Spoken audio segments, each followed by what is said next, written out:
Hello students, कैसे हैं आप सब लोग। आज हम इलेक्ट्रिसिटी का लेक्चर नंबर 14 रिकॉर्ड करेंगे। ध्यान रखिएगा, अब तक हम लोगों ने पिछले जो 11 चैप्टर था, 12th था और 13 चैप्टर जो था, वहाँ पर हम लोगों ने इलेक्ट्रिकल एनर्जी और इलेक्ट्रिकल पावर के बारे में पढ़ा था। और उसी पर बेस्ड एक छोटा सा नया कॉन्सेप्ट और हम लोगों ने डेवलप किया था, heating effect of electric current. तो एक बार उसको हम समराइज़ करके वो जो फार्मूलाज जो थे हम एक बार वापस देखते हैं। देखिए, हम लोगों ने इलेक्ट्रिकल एनर्जी का जो फार्मूला लिखा था वो लिखा था V इंटू आई इंटू टी। बार बार लिखवाने का रीज़न सिर्फ ये है कि आपको ये फार्मूलाज मेमोराइज हो जाए, और जितनी भी स्टडी हम लोग कर रहे हैं अभी नेक्स्ट आने वाले लेक्चर्स में, उन सब का बेस डेफिनेटली ये फार्मूलाज हैं। तो पहला इलेक्ट्रिकल एनर्जी हम लोगों ने पढ़ा, जो फार्मूला था। फिर यहीं पर हमने V की जगह ओम्स लॉ से लिखा IR, तो फार्मूला बना I square R into T. और थर्ड फार्मूला जो बना वो बना I की जगह अपने V अपॉन R रखा, तो क्या बनेगा V square upon R into T. तो ये फार्मूला हमारा इलेक्ट्रिकल एनर्जी का था। और इलेक्ट्रिकल पावर के जो हम लोगों ने फार्मूला देखे थे वो हमने क्या देखे, केवल आपको कुछ नहीं करना। इलेक्ट्रिकल पावर का एक छोटा सा concept P is equal to होता है एनर्जी अपॉन टाइम। तो इन फार्मूलों में इलेक्ट्रिकल एनर्जी में आप टाइम का डिवाइड दे दें, मतलब यहाँ से आप टाइम को कहाँ लिख दें, यहाँ पर डिनोमिनेटर में ले जाएं, तो क्या बन जाएगा इलेक्ट्रिकल पावर। तो फार्मूला क्या बनेगा V इंटू आई। दूसरा फार्मूला आपका क्या बन जाएगा I स्क्वायर R। और थर्ड आपका फार्मूला क्या बन जाएगा V square upon R। Clear है, ये इलेक्ट्रिकल पावर के फॉर्मूले थे। अब देखिए, इलेक्ट्रिकल पावर की जो यूनिट्स हैं वो आज हम थोड़ा सा डिस्कस करेंगे। आज हम एक्चुअली इस चैप्टर में क्या पढ़ने वाले हैं, सबसे पहले हम इलेक्ट्रिकल पावर का जो कॉमर्शियल यूनिट है और एसआई यूनिट है वो हम पढ़ने वाले हैं। फिर हमारे घरों में जो बिजली का बिल आता है कैसे कैलकुलेट होता है, अप्लायंसेस जो एनर्जी यूज़ करते हैं कैसे यूज़ करते हैं, और जो अप्लायंसेस पर जो रेटिंग होती है, रेटिंग का मतलब क्या है। तो ये कुछ पॉइंट आज हम अपने लेक्चर में कवर करेंगे, ध्यान रखिएगा। तो एकदम अटेंटिवली होकर आप पढ़ें और ढंग से समझें। देखिए, तो इलेक्ट्रिक पावर का जो ऐसा यूनिट है, ऐसा यूनिट हमने क्या लिखा था, वॉट, जिसको हम किससे डिनोट करते हैं, W से। किससे डिनोट करते हैं, W से। अच्छा, जो कॉमर्शियल यूनिट हमें पढ़ना था वो इलेक्ट्रिकल एनर्जी का पढ़ना है, पावर का नहीं पढ़ना है। पावर का तो ऐसा यूनिट आपको पता है वॉट होता है, जिसको हम क्या लिख सकते हैं, वॉट। और हम लिख सकते हैं क्योंकि पावर का फॉर्मूला जो किस पर निर्भर करता है, एनर्जी और टाइम पर। तो एनर्जी की ऐसा यूनिट क्या है, जूल। तो हम ये भी लिख सकते हैं ऐसा यूनिट में जूल पर, और टाइम की जगह हम क्या लिख सकते हैं, जूल पर सेकेंड। तो ये भी ऐसा यूनिट है किसका, इलेक्ट्रिकल पावर का। तो अगर आपको इलेक्ट्रिकल पावर का ऐसा यूनिट पूछा जाए, वॉट भी हो सकता है और जूल पर सेकंड भी हो सकता है। ऑप्शन में अगर दोनों दिए हुए हैं तो दोनों ही सही आंसर होगा, और आपको यहाँ वहाँ पर एक ऑप्शन भी मिलेगा, both watt and joule per second are correct. Clear है। अब बात आती है इलेक्ट्रिकल एनर्जी की। इलेक्ट्रिकल एनर्जी में जो अब एक पॉइंट हमारे पास में सबसे इंपॉर्टेंट रह गया है वो देखिए क्या है। ये फॉर्मूलाज आपको अच्छे से लर्न हो जाने चाहिए, इनके यूनिट्स आपको अच्छे से याद होने चाहिए। जैसे देखिए, आज जो हमें पढ़ना है टॉपिक वो है commercial unit of electrical energy. क्या पढ़ना है, commercial unit of electrical energy. अब देखिए, बहुत आसान है, इलेक्ट्रिकल एनर्जी का कॉमर्शियल यूनिट क्या होता है। तो हम अगर अपनी कहानी शुरू करें तो हम लिख सकते हैं इलेक्ट्रिकल एनर्जी का जो फॉर्मूला था वो क्या था, V इंटू आई इंटू टी। क्लियर है। बाकी बचे हुए दो फॉर्मूले भी आप लिख लेंगे, कोई दिक्कत नहीं है। हम यहाँ पे ऐसा यूनिट अगर लिखना चाहें of electrical energy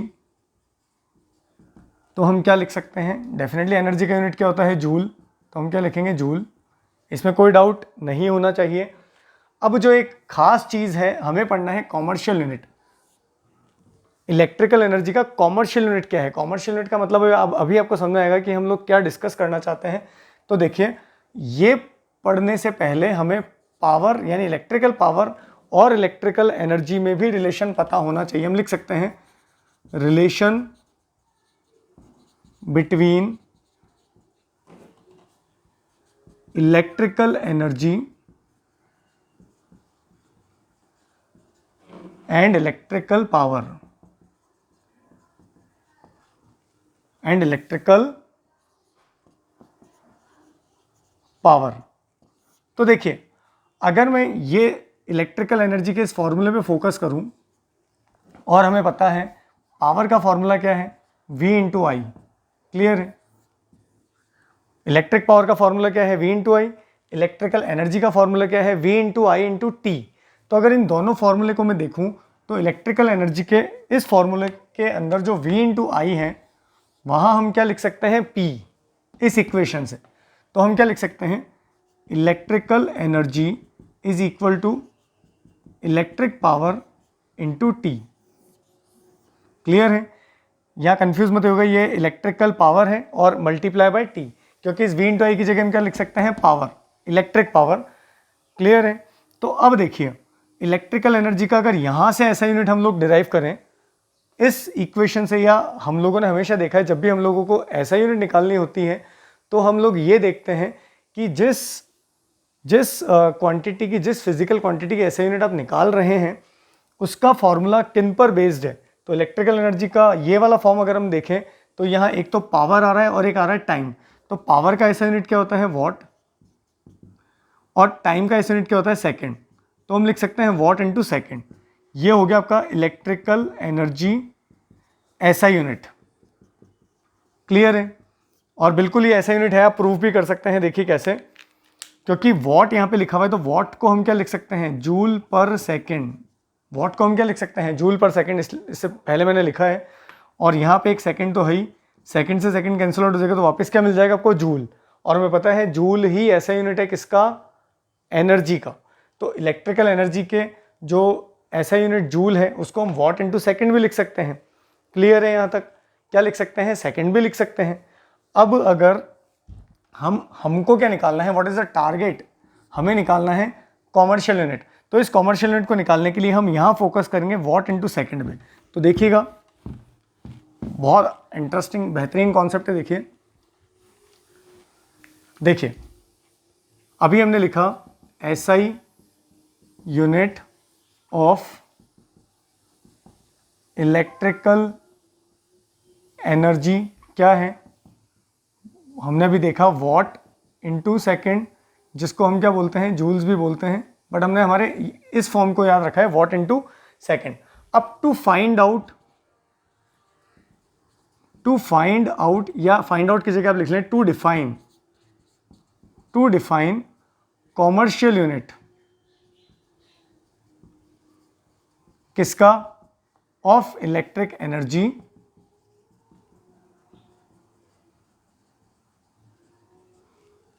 to define commercial unit of electrical energy. आपको सिर्फ इतना करना है, जो वॉट इंटू सेकेंड है उसमें वॉट को तो लिखना है किलो वॉट में। किस में लिखना है, किलो वॉट में। इसको हम थोड़ा सा अलग मार्कर पेन से यूज करके लिखते हैं जिससे आपको अच्छे से याद हो। देखिए वॉट को आपको किस में लिखना है, किलो वॉट में। क्लियर है? और सेकंड को किस में लिखना है, आवर्स में। तो ये जो किलो वॉट इंटू आर, जिसको हम क्या बोलते हैं, KWH ही क्या कहलाता है, commercial unit of electric energy. क्या कहलाता है, this is what, commercial unit of electric energy. ये ध्यान रखिएगा। तो अब अगर आपसे पूछे इलेक्ट्रिकल एनर्जी का ऐसा यूनिट क्या है, तो या तो जूल या वॉट इंटू सेकेंड भी बोल सकते हैं। कैसे वॉट इंटू सेकेंड बोल सकते हैं, क्योंकि वॉट की जगह हम क्या लिख सकते हैं, जूल पर सेकेंड। और जूल पर सेकेंड जैसे लिखेंगे तो सेकेंड से सेकेंड कैंसिल आउट हो जाएगा, क्या मिल जाएगा, जूल। तो ये तो हुआ ऐसा यूनिट।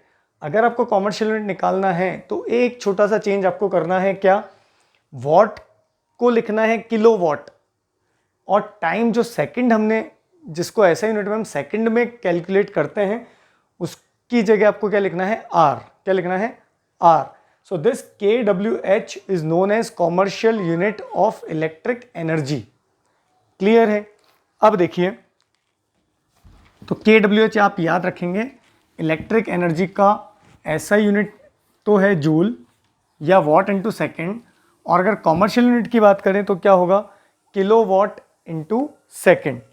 अब एक और अच्छा सा पॉइंट इसमें बनता है, यहीं देखिएगा, what is the relation between commercial unit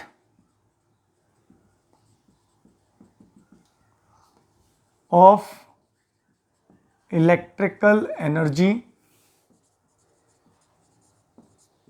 and SI unit of EE.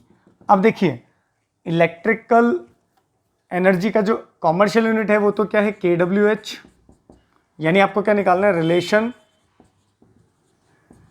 Between KWH and joule. क्या जो मैंने लिखा है उसका मतलब यही है, चेक करें आप, what is the relation between commercial unit, तो कॉमर्शियल यूनिट एनर्जी का क्या होता है, KWH, है ना, एंड ऐसा unit of electrical energy, electrical energy का ऐसा यूनिट क्या है, जूल। दोनों में क्या रिलेशन है, बहुत आसानी से आप डिराइव कर सकते हैं। देखिएगा 1 kWh को मैं क्या लिख सकता हूं, देखिए अगर आपके पास में किलोमीटर होता है तो अगर आपको मीटर बनाने हैं तो आप इस k की जगह क्या लिखते हैं, 1000 मीटर। अगर आपको किलोग्राम दिया हुआ है तो आप इस किलो हटा के क्या लिखते हैं, 1000 ग्राम। तो वैसे ही अगर आपको किलो वॉट लिखा हुआ है, KW लिखा हुआ है, तो इसको हम क्या लिखेंगे, 1000 वॉट। Is it clear. तो अब क्योंकि मुझे KWH से जूल में रिलेशन देखना है तो पहले KWH की जगह मैं क्या लिखूंगा, KW को हम क्या लिख सकते हैं, 1000 वॉट। क्लियर है। और यहाँ पे लिखा है R, क्या लिखा है, R। तो 1 kWh को मैं लिख सकता हूँ 1 kW इंटू 1H। तो 1 kW की जगह तो मैंने लिखा है 1000 वॉट इंटू, यह आएगा इंटू, और 1 आवर को मैं किस में कन्वर्ट करूंगा, सेकंड में। तो एक घंटे में कितने मिनट्स होते हैं, 60 मिनट्स, और 60 मिनट्स में कितने सेकंड होंगे, 60 इंटू 60 सेकेंड्स। तो हम क्या लिखेंगे, 60 इंटू, एक सिंपल सा कॉन्सेप्ट है, याद रखिएगा, 60 इंटू 60 सेकेंड्स। क्या यहाँ क्लियर है कहानी। अब देखिएगा अगले स्टेप में हम क्या करेंगे, जितने भी नंबर्स हैं उनको एक तरफ आप रखें, is equal to 1000 into 60 into 60। यहाँ से W को बाहर निकाल लें, W इंटू यानी वॉट इंटू सेकेंड, और हम लिख सकते हैं वापस, देखिएगा ये आपका कितना हो जाएगा, 6 इंटू 6 कितना हो जाएगा, 36, और कितने जीरो हैं, 1 2 3 4 5 इंटू 10⁵5। वॉट की जगह क्या लिख सकते हैं वापस, जूल पर सेकेंड। क्या लिख सकते हैं, जूल पर सेकेंड, और इंटू सेकेंड। सेकेंड से सेकेंड क्या हो जाएगा आपका, कैंसिल आउट हो जाएगा। क्या आंसर आएगा, 36 into 10⁵5 joule is equal to 1 kWh. So this is the meaning of, this is the relation between kWh and joule. क्या दोनों में रिलेशन होगा, क्या 100% होगा, क्योंकि kWh भी एनर्जी का यूनिट है और जूल भी किसका यूनिट है, एनर्जी का यूनिट है। तो 1 kWh इज इक्वल टू कितना हो जाएगा, 36 इंटू 10⁵5 जूल, जिसको एनसीईआरटी के अकॉर्डिंग अगर आप वही एक्सप्रेशन लिखना चाहें, एनसीईआरटी में आपको शायद इस फॉर्म में मिलेगा। यहाँ पे ये इसको डेसिमल में कन्वर्ट करना चाह रहे हैं, पॉइंट लगाना चाह रहे हैं, तो बहुत कोई दिक्कत नहीं है। आप 36 में ऊपर और नीचे 10 से मल्टीप्लाई और डिवाइड करें, और 10 की पावर 5 को एज इट इज़ रहने देंगे, ध्यान रखिएगा, ये जूल। अब ये 36/10 को हम क्या लिख देंगे, 3.6, और ये एक 10 यहाँ पर और एक 10 की पावर 5 यहाँ पर, तो कितना हो जाएगा, 10 की power 6 joule. So this is the relation we are getting between KWH and joule. इसको अच्छे से मेमोराइज कीजिएगा, क्वेश्चन में ये पूछ लेते हैं कई बार, 1 या 2 नंबर का question in your exams, and it's interesting concept. याद सिर्फ ये रखना है कि जब भी एनर्जी का, इलेक्ट्रिकल एनर्जी का कॉमर्शियल यूनिट निकालना है तो KWH की बात करेंगे, और अगर मान लीजिए ऐसा यूनिट निकालना है तो जूल की बात करेंगे। दोनों क्योंकि इलेक्ट्रिकल एनर्जी के यूनिट्स हैं, तो क्या दोनों में रिलेशन होगा, आप बोलेंगे होगा 100%, and this is the relation 1 kWh is equal to 3.6 into 10⁶ joules. कुछ बच्चे पूछते हैं कि सर क्या हम यहीं तक लिख सकते थे क्या, इस एक्सप्रेशन तक। बिल्कुल लिख सकते थे, हमें सपने तो नहीं आ रहे कि हमको इसको 3.6 में कन्वर्ट करना है, बट क्योंकि एनसीईआरटी में एक्सप्रेशन दिया हुआ है इसी स्टाइल में, तो हमने यहाँ से लेके यहाँ तक का 2 स्टेप और एक्स्ट्रा लिखे हैं। अदरवाइज यू आर करेक्ट, यहाँ तक आप क्या है, बिल्कुल करेक्ट है। फिजिक्स में कैलकुलेशन की चिंता करने की ज़रूरत नहीं है, वो मैथमेटिक्स का पार्ट है। फिजिक्स में कॉन्सेप्ट्स के लिए आप काम कीजिए, it's a right concept. Relation between KWH and joule, perfect answer है, ध्यान रखिएगा, इसको जरूर नोट डाउन कीजिएगा। देखिए अब हमने कॉमर्शियल यूनिट क्यों पढ़ा, इसको पढ़ने की ज़रूरत क्या थी?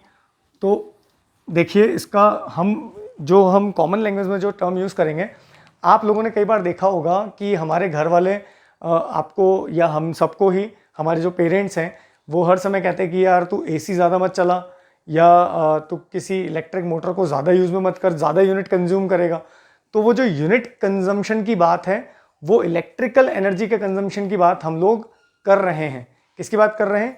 इलेक्ट्रिकल एनर्जी के कंजम्पशन की। जैसे मान लीजिए कि मैंने 2 यूनिट कंज्यूम किया, मतलब मान लीजिए मैंने एसी ऑन किया 2 घंटे तक और मेरा 2 यूनिट कंज्यूम हुआ। कितना कंज्यूम हुआ? 2 यूनिट्स। कितना कंज्यूम हुआ? तो मान लीजिए हमने बोला मेरे घर पे एक एसी लगा है जिसको मैंने मान लीजिए 2 आवर्स के लिए यूज़ किया। 2 आवर्स यूज़ किया, मतलब आप लिख लीजिए 2 आवर्स यूज़ किया। तो 2 आवर्स यूज़ किया, इसको लिख लें। अब जब 2 आवर्स यूज़ करेगा तो डेफिनेटली ये आपको हवा देने के लिए क्या लेगा? एनर्जी लेगा। कहाँ से लेगा? अपने वोल्टेज सप्लाई से लेगा, सेल से लेगा, बैटरी से लेगा। तो हमें पूछेंगे, क्वेश्चन आएगा हाउ मैनी यूनिट्स, हम ऐसा लिखें हाउ मैनी यूनिट्स, या इसको ऐसे लिख लें, अपन डायरेक्ट लिख लें it has consume, let's suppose 2 units, it has consume 2 units. तो आज के बाद आपको पता होना चाहिए 2 यूनिट्स का मतलब क्या है? 2 kWh। क्या मतलब है 2 kWh? यानी 1 घंटे, इसका मतलब ये है कि इसने 2 घंटे जब ये ऑन रहा तो इसने, क्योंकि kWh किसकी यूनिट है? एनर्जी की कॉमर्शियल यूनिट है। तो जब ये 2 घंटे ऑन रहा तो इसने कितनी एनर्जी कंज्यूम की है? 2 kWh। कितनी एनर्जी कंज्यूम की है? 2 kWh। अब अगर मान लीजिए कि द कॉस्ट ऑफ 1 यूनिट, जिसको हम क्या बोलते हैं 1 kWh, इज इक्वल टू मान लीजिए 10 रुपीज़ है। क्योंकि आज आप एनर्जी, आज जितने भी अप्लायंसेज हमारे घर में लगे हैं वो एनर्जी कंज्यूम कर रहे हैं, they are consuming energy, they are taking energy to perform some work. तो एसी क्या कर रहा है? एनर्जी ले रहा है। कितनी एनर्जी ली उसने 2 घंटे चलकर? 2 kWh। किस लिए ली? कमरा ठंडा करने के लिए, आपको राहत पहुंचाने के लिए। क्लियर है? तो 1 यूनिट का कॉस्ट कितना है? मान लीजिए 10 रुपये, जैसा कि हम अपना बिल पे करते हैं हर 2 महीने में या हर 1 महीने में। तो 1 यूनिट का कॉस्ट कितना है? 10 रुपये। तो कितना यूनिट उसने कंज्यूम किया? 1 यूनिट का मतलब क्या हो जाएगा? 1 kWh। तो 1 kWh का कॉस्ट कितना रहा है? 10 रुपये। तो कितना कंजम्पशन उस एसी ने किया है? 2 यूनिट्स का। तो 2 यूनिट कॉस्ट कितना आ जाएगा? 2 × 10 रुपीज़। कितना आ जाएगा? 20 रुपीज़। क्या ये कहानी क्लियर है क्या? ये तो मान लीजिए हमने ये 1 डे, ये किसकी कहानी है? 1 डे एसी जो है मेरे घर में या मेरे रूम में 2 घंटे के लिए अगर ऑन होता है तो कितना यूनिट कंज्यूम करता है? 2 kWh। 1 यूनिट की कॉस्ट कितनी है? 2 रुपये, सॉरी 10 रुपये। तो 2 यूनिट की कॉस्ट कितनी हो जाएगी? 20 रुपीज़। तो मेरा एक दिन का एसी का खर्चा कितना हो जाएगा? 20 रुपये। कितना हो जाएगा? 20 रुपये। अब अगर मान लीजिए मुझे पूरे महीने का निकालना है, for a complete month of 30 days oblique 31 days. फरवरी की बात करेंगे तो 28 से 29 होगा, अपन इन जनरल 30 डेज की बात कर लें, 31 की बात कर लें, तो एक दिन का खर्चा कितना आ रहा है? 20 रुपये। तो पूरे महीने का कितना आ जाएगा? फॉर अ मंथ कितना हो जाएगा? 30 × 20 यानी 600 रुपये। तो इसीलिए आपने देखा होगा गर्मियों में आपका जो बिल है वो काफ़ी ज़्यादा आता है, कारण क्योंकि हम एसी यूज़ कर रहे हैं, कूलर यूज़ कर रहे हैं। तो इसी कारण से आपका जो यूनिट कंजम्पशन है वो क्या होगा? बढ़ेगा। जैसे मान लीजिए आप अगर कभी भी आपका इलेक्ट्रिसिटी का बिल आए तो आप ज़रूर देखिएगा, इसी मंथ का आप देख लीजिएगा, उसमें यूनिट कंजम्पशन की वैल्यू दी हुई होगी कि इस महीने आपने 800 यूनिट कंज्यूम किए हैं। क्या कंज्यूम किए हैं? 800 यूनिट्स। मान लीजिए कितने यूनिट्स हैं? 800 यूनिट्स। और 800 यूनिट्स का मतलब क्या है? 800 kWh। अब अगर मान लीजिए राजस्थान में 1 यूनिट का कॉस्ट कितना है? 7 रुपीज़। तो 800 का कितना हो जाएगा? 800 × 7 यानी कितना हो जाएगा? 5600 रुपीज़। तो आपका बिल जो उस महीने आने वाला है वो कितने मंथ का होगा? 5600 रुपये का। 5600, 5600 रुपये का। क्लियर है? तो ये हम हमारे जो इलेक्ट्रिसिटी के जो कंजम्पशन है उसके बिल कैलकुलेशन कर सकते हैं। एक न्यूमेरिकल हम लोग देखते हैं इसी पर बेस्ड। देखिएगा,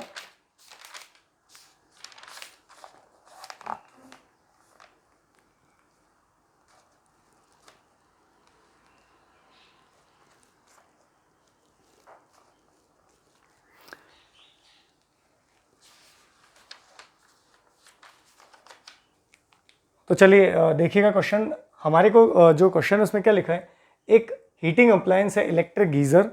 देखिए इस लाइन का मतलब ये अभी हम और थोड़ा सा एलेबोरेट करके पढ़ेंगे। उस इलेक्ट्रिक हीटर पर दो बातें लिखी हुई है, उस हीटर की पावर और उसका वोल्टेज। इसका मतलब क्या होता है, देखिए एक टर्म हम बात करेंगे रेटिंग ऑन इलेक्ट्रिकल अप्लायंसेस। तो दो बातें वहां पे होंगी, एक तो वोल्टेज और दूसरा है पावर। जितने भी अप्लायंसेस होंगे उन पर दो बातें आप हमेशा नोट कर सकते हैं। क्या लिखा होगा, एक तो उसका पावर रेटिंग और एक उसका वोल्टेज रेटिंग। तो इंडिया में जितने भी अप्लायंसेस हैं वो कितने वोल्ट पर काम करने के लिए सबसे उपयुक्त हैं, सबसे बेस्ट हैं, वो हैं 220 वोल्ट। कितना है, 220 वोल्ट। और पावर उस पर डेफिनेटली, जैसे मान लीजिए आपके इसमें कोई इलेक्ट्रिक बल्ब है तो उस पर कितना लिखा होगा, 100 वॉट लिखा हो सकता है, 60 वॉट लिखा हो सकता है, 25 वॉट लिखा हो सकता है। अगर मान लीजिए मेरे पास में इलेक्ट्रिक आयरन है, हो सकता है, या मान लीजिए पानी की मोटर है तो हॉर्स पावर में भी होता है, या जनरली अगर मैं बोलूँ 1 किलोवाट 2 किलोवाट। क्लियर है। तो किसी भी अप्लायंसेस पे जो रेटिंग होती है वो दो चीज़ों की होती है, एक उसका वोल्टेज जो कि फिक्स रहेगा इंडिया में 220 वोल्ट। ये अलग अलग कंट्री वाइज वेरी कर सकता है, ध्यान रखिएगा।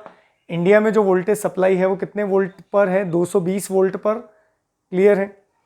और उस अप्लायंस की रेटिंग जो कि उसकी पावर, जैसे किसी, ये मान लीजिए किसी बल्ब के लिए अगर मैंने लिखा तो उस बल्ब पे ये दो बातें लिखी होगी। जैसे यहाँ पे इस समय हमारे पास में क्या लिखा हुआ है, इलेक्ट्रिक गीजर है,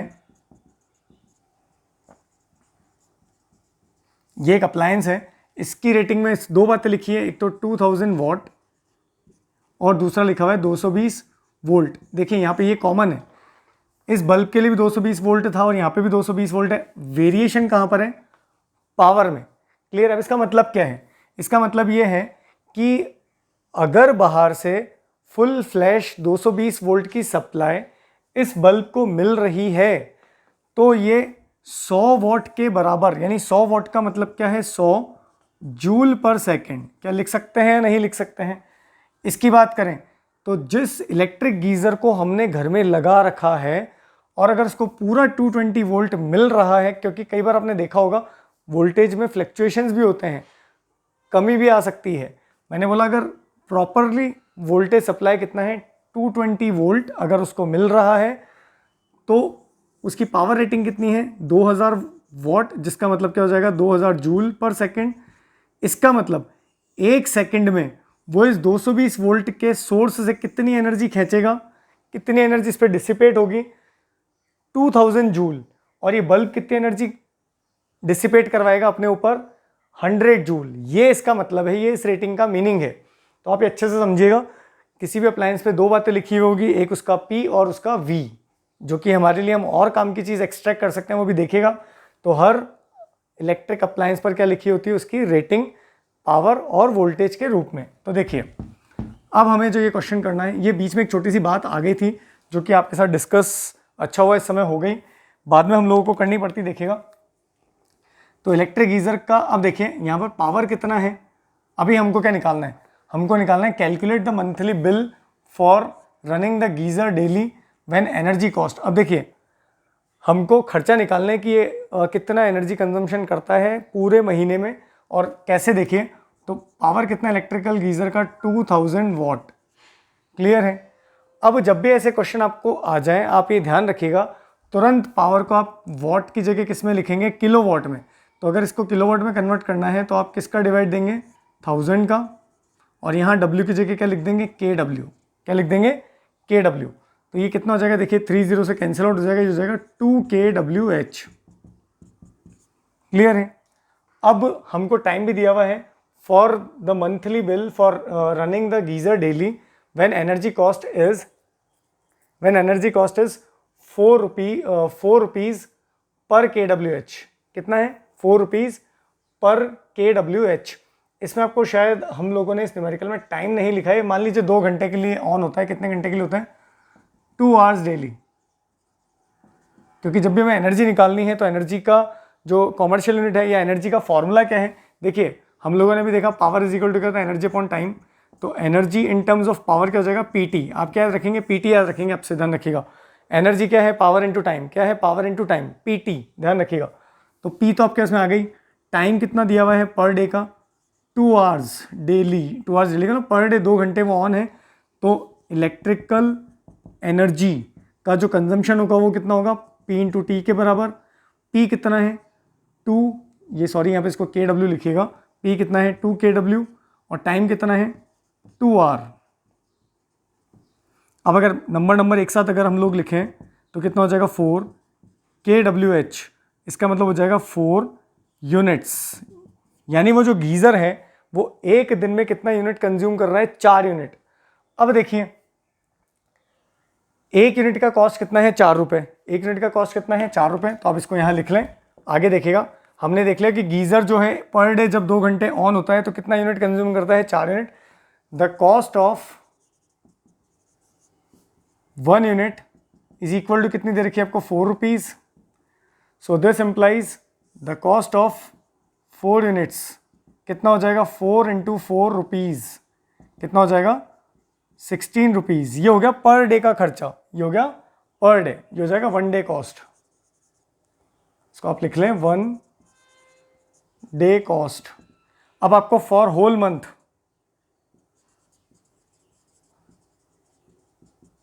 मंथ आप कितने का? फॉर होल मंथ अगर नहीं दिया हुआ है तो आप 30 डेज मानेंगे। ध्यान रखिएगा, ये ध्यान रखिएगा, अगर नहीं दिया तो 30 डेज मानेंगे। कितना हो जाएगा? 30 इंटू 60 रुपीज़। कितना हो जाएगा? 480 रुपीज़। तो ये उस गीज़र का खर्चा हम निकाल सकते हैं, कैलकुलेट कर सकते हैं। बस आपको ध्यान ही रखना है कि पावर जो आपको दी हुई है उसको किलोवाट में लिखें और टाइम जो है उसको आप किस में लिखेंगे? सेकंड्स में। चलिए आगे देखते हैं।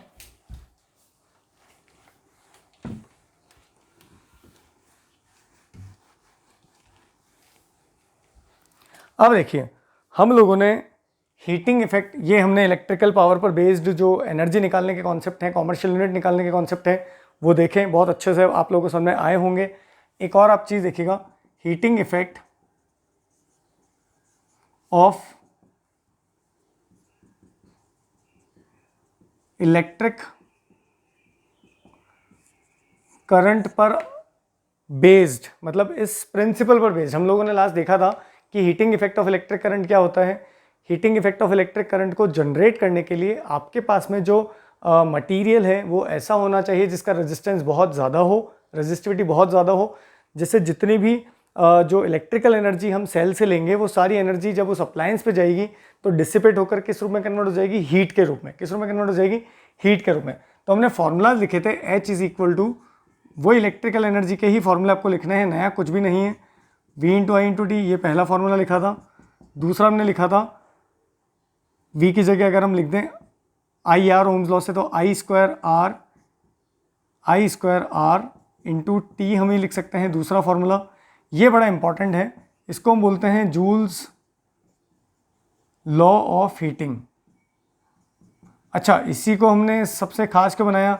क्योंकि जिस समय मान लीजिए सबसे पहला जो हीट प्रोड्यूस होती है इलेक्ट्रिसिटी के कारण, उसका मैग्नीट्यूड कितना होगा, कितनी हीट अपन को मिलेगी, ये सबसे पहले रिसर्च किसने किया था? जूल्स ने किया था। He was one of the best scientist in physics और इन केमिस्ट्री।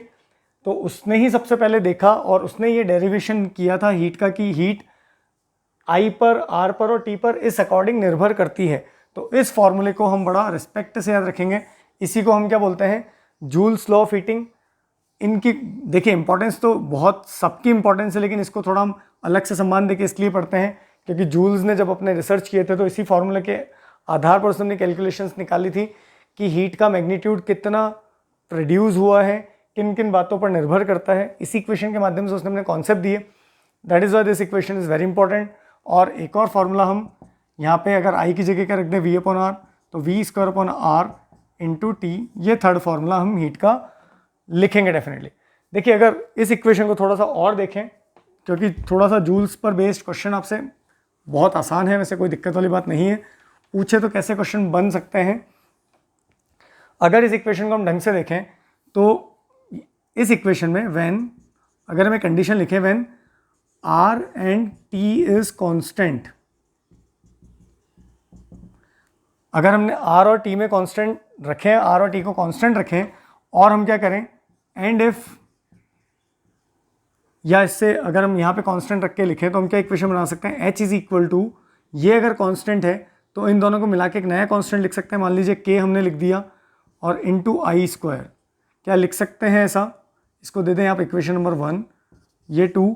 अब देखिए ये कांस्टेंट है और ये एक इक्वल टू है, तो इसको हटाकर हम नया सिंबल क्या लगा सकते हैं, प्रोपोर्शनल, क्या आ जाएगा आई square.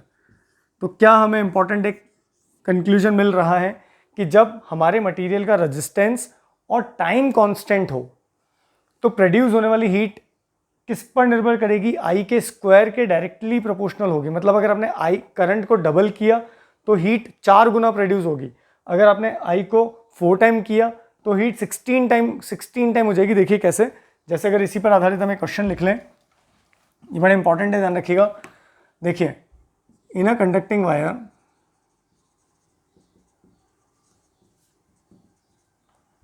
if we increase the amount of current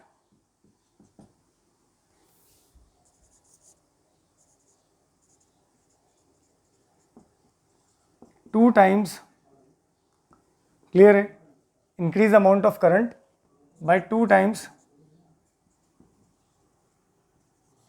of previous current for the same time,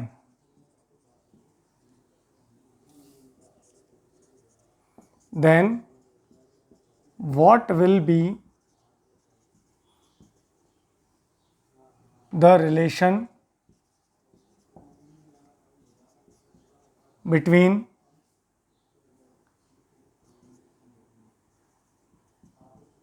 previous heat and new heat. देखिए कैसे करेंगे, थोड़ा सा लैंग्वेज हमने अपनी लिखी है तो देखिएगा। अब हमारे पास में एक अप्लायंस है, मान लीजिए ये रहा, देखिए हमने लिखा है in a conducting wire if we increase the amount of current by 2 times, तो रेजिस्टेंस तो सेम है, पहले करंट कितना था आई, रेजिस्टेंस कितना है आर, और मान लीजिए टाइम कितना है टी, तो फर्स्ट केस में हीट कितना हो जाएगा आई स्क्वायर आर टी, क्लियर है। अब सेकंड केस में हमने क्या किया, मटेरियल वही का वही है, रेजिस्टेंस वही रहेगा, ध्यान रखिएगा, टाइम भी उतने ही समय के लिए हम इस अप्लायंस को ऑन कर रहे हैं, ध्यान रखिएगा। इस बार अंतर क्या, इस बार करंट कितना है 2i, क्लियर है। तो इसको h प्रीवियस मान लेते हैं और इसको h न्यू मान लेते हैं। h न्यू कितना हो जाएगा, i की जगह हम रखेंगे 2i का square into R into T. जब भी ऐसे कंपैरिजन के क्वेश्चन आए, ये 2 इक्वेशन हमारे पास में है, ये जो नई सेकंड वाली इक्वेशन उसमें फर्स्ट का डिवाइड दे दें तो h new upon h previous is equal to कितना हो जाएगा 4i स्क्वायर आर टी, और नीचे क्या लिखेंगे हम I square R into T, I square R T से I square R T cancel out हो जाएगा, h न्यू कितना हो जाएगा 4 टाइम्स ऑफ h प्रीवियस। यही हम आपको बताना चाह रहे थे कि अगर रेजिस्टेंस सेम है, टाइम सेम है, और अगर आपने करंट में अगर मान लीजिए उसको डबल किया है, 3 टाइम किया है, तो करंट मतलब जो हमारा प्रोडक्शन ऑफ हीट है वो करंट के क्या होगा, स्क्वायर के प्रोपोर्शनल होगा, ध्यान रखिएगा, बड़ा इंपॉर्टेंट कॉन्सेप्ट है। उसी इक्वेशन को अगर वापस देखें एक बार, देखिएगा कैसे आप हीट बढ़ा सकते हैं अप्लायंस की, उसको बढ़ाने के मेथड हम बता रहे हैं किसकी सहायता से, joules law of heating, h is equal to I square R T वाली इक्वेशन से। तो पहला हम लोगों ने देख लिया when R and T are constant, तो हम लोगों ने क्या रिलेशन लिखा, h is proportional to I square, clear है। सेकंड हम क्या लिख सकते हैं, एक बार हमने आर और टी को कांस्टेंट रखा, अब हम आई और टी को कांस्टेंट रख लेते हैं when I and T are constant, तो जो प्रोड्यूस होने वाली हीट है वो किसके प्रोपोर्शनल होगी, आर के। इसका मतलब रेजिस्टेंस अगर आप बढ़ाएंगे तो हीट बढ़ेगी, ये दिख रहा है क्लियर कट, रेजिस्टेंस अगर आप बढ़ाएंगे तो हीट बढ़ना स्वाभाविक है। थर्ड पॉइंट हम क्या देख रहे हैं, अब हम किसको कांस्टेंट रखेंगे, आर और टी को, किसको कांस्टेंट रखेंगे, आर और टी को। When R and T are constant, तो प्रोड्यूस होने वाली हीट किसके प्रोपोर्शनल होगी, टाइम के। ये भी सही बात है, अगर एक अप्लायंस 2 घंटे ऑन रहेगा और एक अप्लायंस 4 घंटे ऑन रहेगा तो कहाँ पे हीट ज़्यादा प्रोड्यूस होगी, 4 घंटे। अगर वो ज़्यादा चलेगा तो हीट भी क्या होगी, ज़्यादा प्रोड्यूस होगी।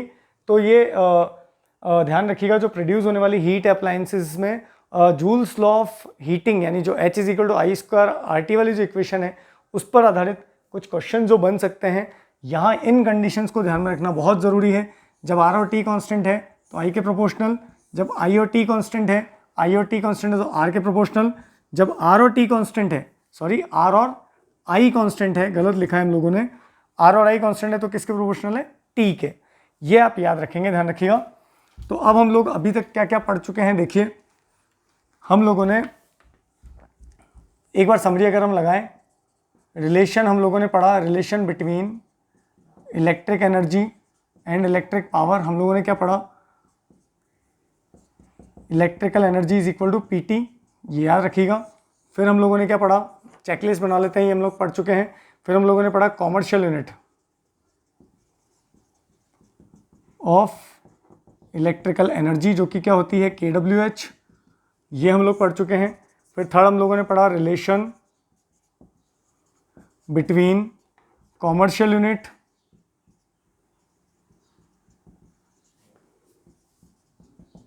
And joule.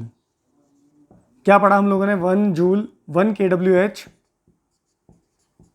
Is equal to 3.6 into 10⁵ 10⁶ joule, ये आप लोगों ने पढ़ा।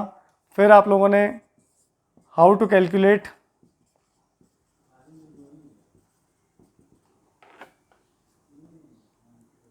Bill for consumption of electrical energy, ये मैंने आपको कैलकुलेट करके बताया। फिर हमने आज क्या पढ़ा, रेटिंग ऑन इलेक्ट्रिकल अप्लायंसेस, ये हम लोगों ने पढ़ा, ध्यान रखिएगा। तो ये 5 पॉइंट आज की क्लास में हम लोगों ने पढ़े हैं।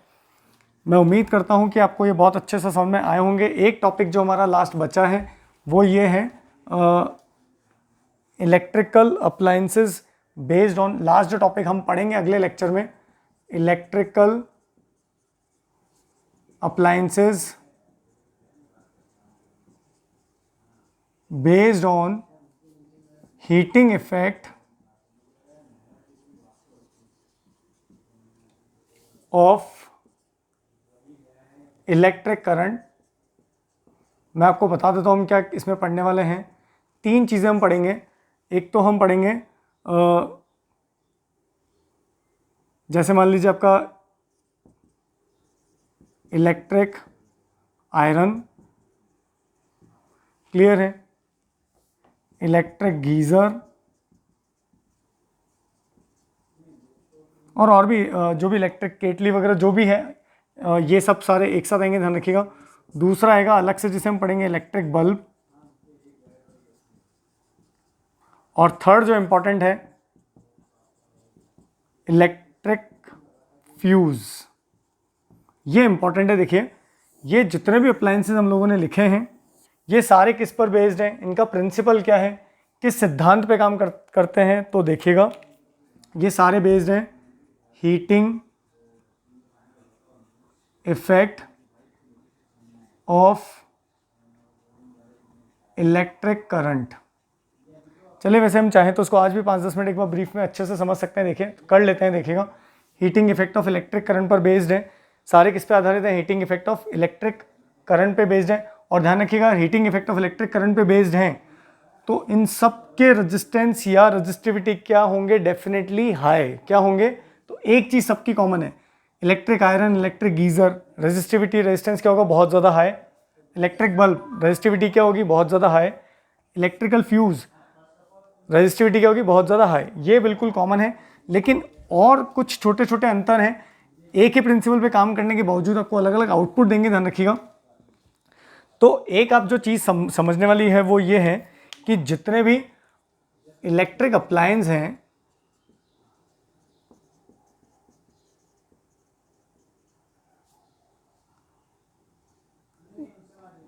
बेस्ड ऑन, जिनका आधार क्या है, based on heating effect of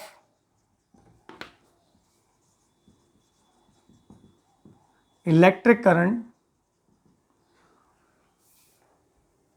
one thing is common, क्या है, resistance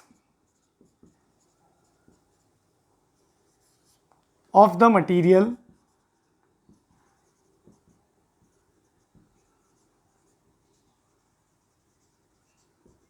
should be very very high. ये सब में कॉमन होगा, ध्यान रखिएगा, कुछ अंतर होंगे लेकिन ये सब में कॉमन होगा। दूसरी अगर अपन बात करें, देखिए दूसरा अगर हम लोग बात करें तो हम ये लिखेंगे, जैसे मान लीजिए मैं जो ये पॉइंट लिख रहा हूँ वो किसके लिए लिख रहा हूँ, इलेक्ट्रिक हीटर और गीजर के लिए। दूसरा हम लिखेंगे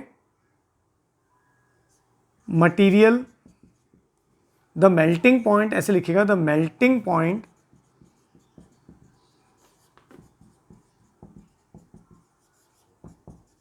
ऑफ द मटीरियल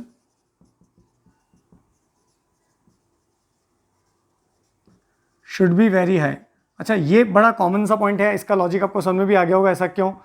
देखिए, मैंने बोला कि हमारा जो इलेक्ट्रिक हीटर है, इलेक्ट्रिक आयरन है, या और भी जो मटेरियल हैं, उनका वो जिस मटेरियल से बने हैं, क्योंकि वो किस पर आधारित है, heating effect of electric current पे आधारित है, तो वहाँ इतनी ज़्यादा हीट पैदा होने वाली है कि जो मटेरियल है वो खुद सस्टेन, ऐसा हो जो खुद सस्टेन कर सके, इतने ज़्यादा टेम्परेचर को सहन कर सके। तो ध्यान रखिएगा, इन सब का मेल्टिंग पॉइंट क्या होता है, बहुत ज़्यादा हाई। लेकिन जो इलेक्ट्रिक फ्यूज़ है उसके लिए भी पहला पॉइंट हम यही लिखेंगे, लेकिन दूसरा पॉइंट इसका ऑपोजिट होगा। देखिए, मैं बात करूं जैसे इलेक्ट्रिक आयरन की, आप एक इस अंतर को समझिएगा, इलेक्ट्रिक आयरन और एक मैंने लिया electric fuse.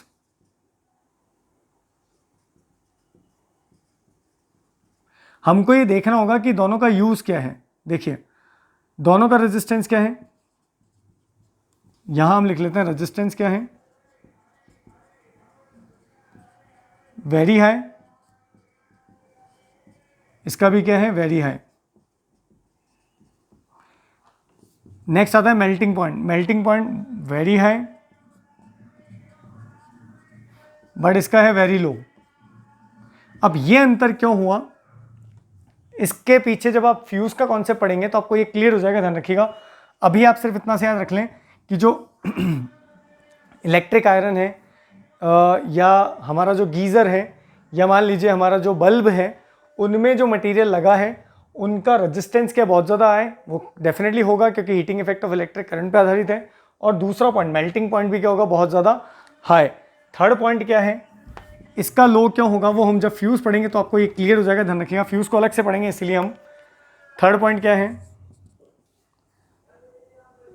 The material does not get oxidized at high temperature।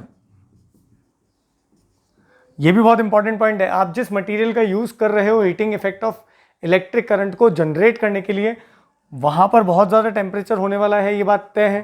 तो उस टेम्परेचर को पहली बात सहन करने की क्षमता होने के लिए मेल्टिंग पॉइंट क्या होना चाहिए, बहुत ज़्यादा होना चाहिए।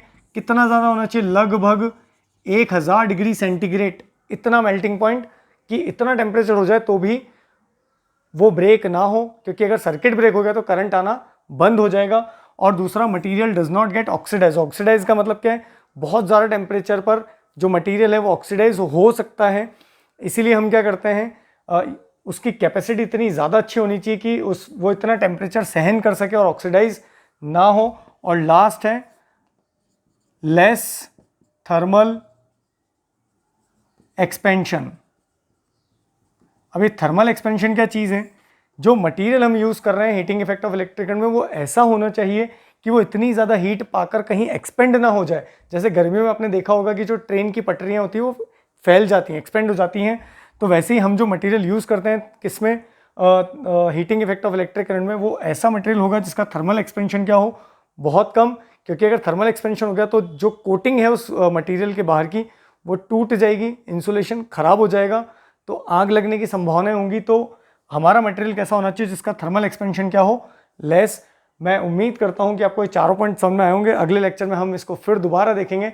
आज के लिए काफ़ी है, ढंग से पढ़िएगा, नोट्स बनाइएगा।